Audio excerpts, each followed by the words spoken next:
Alors, dans la question 5, on va faire une supposition supplémentaire sur f, on va supposer qu'elle est C1. Donc non seulement la dérivée existe et est bornée, mais en plus elle est continue.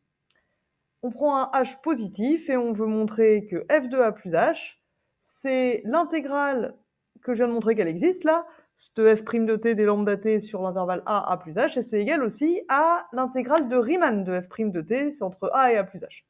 L'intégrale de Riemann qui existe puisque f' est continue.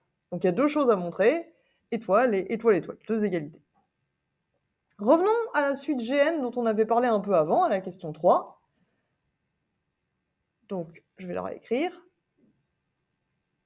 Toc. Voilà. Reprenons du coup la suite définie pour tout n dans n étoiles par Gn de t. C'est n fois f de t plus 1 sur n moins f de t. Alors, qu'est-ce qu'on sait sur cette suite? On sait que Gn pour tout n, c'est une fonction mesurable.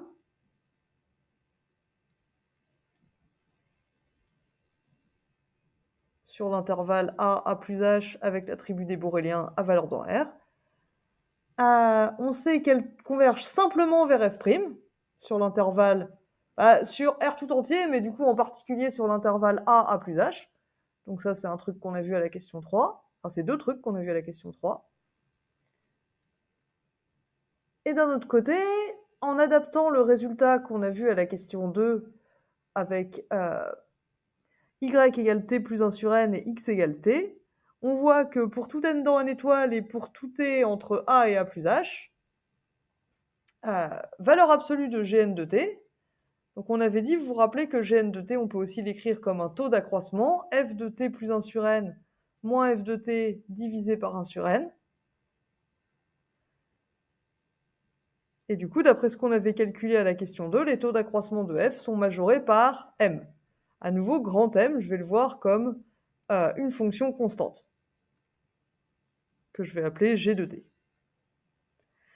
Et d'un autre côté, ce qu'on avait déjà vu à la question juste avant, c'est que sur l'intervalle a plus h, contrairement à ce que j'ai écrit, la fonction constante g, donc g de t égale m, elle est intégrable.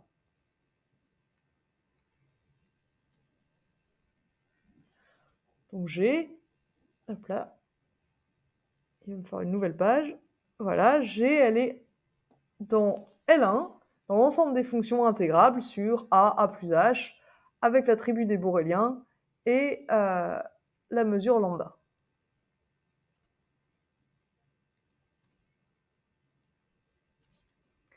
Donc on est dans les conditions d'application du théorème de convergence dominée.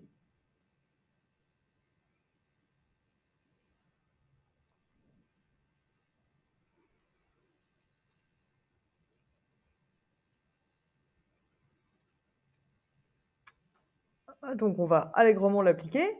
Qu'est-ce qui nous dit le théorème de convergence dominée?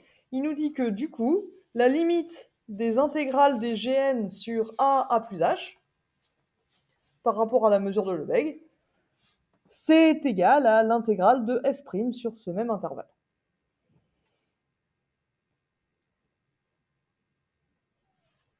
Le théorème de convergence dominée, c'est un théorème de passage à la limite dans les intégrales, avec une condition de domination par une fonction intégrable, ici g.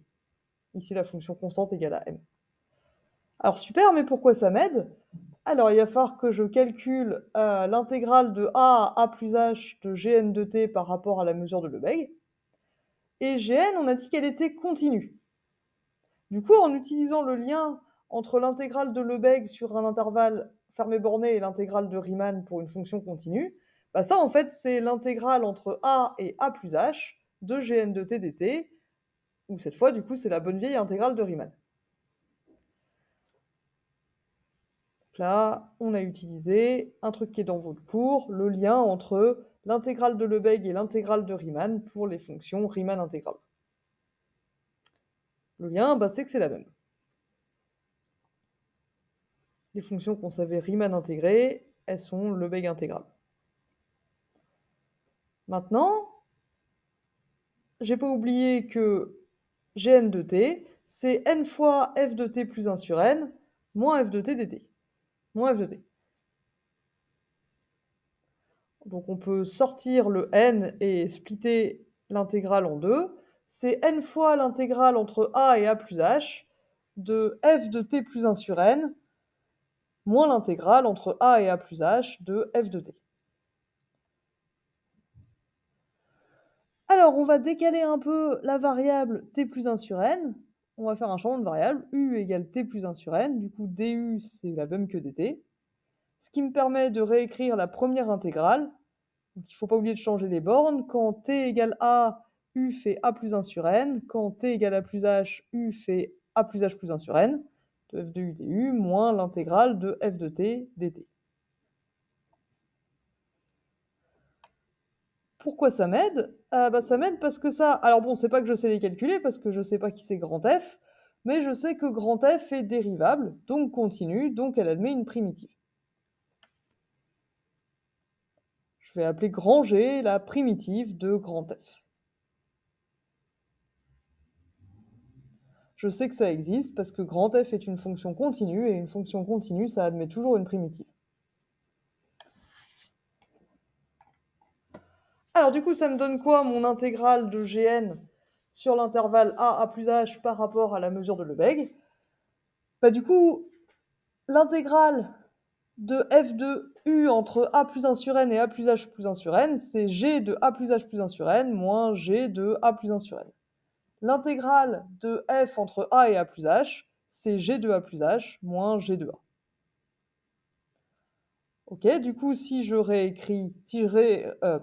réunis un peu les termes similaires, j'ai g de a plus h plus 1 sur n moins g de a plus h, le tout sur n. Donc ça, c'est un taux d'accroissement de g au point a plus h. Et d'un autre côté, les termes qui me restent, c'est g de a plus 1 sur n moins g de a, le tout sur n. Sur 1 sur n, le tout divisé par 1 sur n, ce qui est un taux d'accroissement de g, cette fois en a. Donc, voilà. Maintenant, g, elle est dérivable, hein, c'est une primitive. Donc quand n tend vers l'infini, tout ça, ça tend vers g' de a plus h moins g' de a. Et g, c'était une primitive de f qui n'a eu une existence que brève. Donc on retrouve f de a plus h moins f de a. Et ça, c'était la première égalité qu'on devait obtenir. On a montré que l'intégrale, donc du coup, si on revient à notre résultat du théorème de convergence dominée, on a obtenu que l'intégrale de f' sur l'intervalle a plus h par rapport à la mesure de Lebesgue, c'est la limite des intégrales de Gn, et du coup, on a trouvé que ça faisait f de a plus h moins f de a. Il nous reste plus qu'à montrer l'autre égalité, mais d'un autre côté, ce qu'on a supposé, c'est que f est C1, donc f', c'est une fonction continue. Donc on peut à nouveau utiliser le lien entre l'intégrale de Lebesgue et l'intégrale de Riemann pour la fonction f'. Comme c'est une fonction continue, à nouveau puisque f est C1 uniquement dans cette question, on peut utiliser le lien entre l'intégrale de Riemann et l'intégrale de Lebesgue pour obtenir la deuxième inégalité qu'il nous fallait.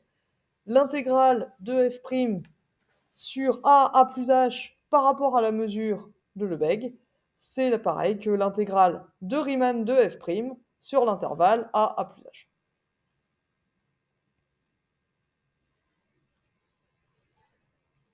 Donc, ce qu'on obtient, c'est la deuxième égalité qu'on devait montrer. L'intégrale de f' par rapport à la mesure de Lebesgue, c'est la même que l'intégrale de Riemann de f' sur le même intervalle.